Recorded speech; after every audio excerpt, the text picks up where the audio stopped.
Human body का temperature normal कितना होता है?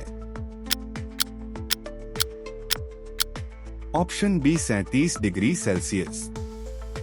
वाटर का केमिकल फॉर्मूला क्या है? Option B H2O। प्लांट्स अपना फूड किस प्रोसेस से बनाते हैं?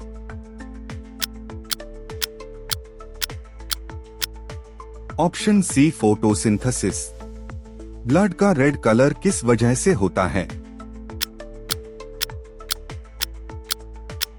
Option C haemoglobin. Human body में सबसे बड़ा ऑर्गन कौन सा होता है? Option B skin. प्लांट्स में ग्रीन कलर किस वजह से होता है? Option C chlorophyll.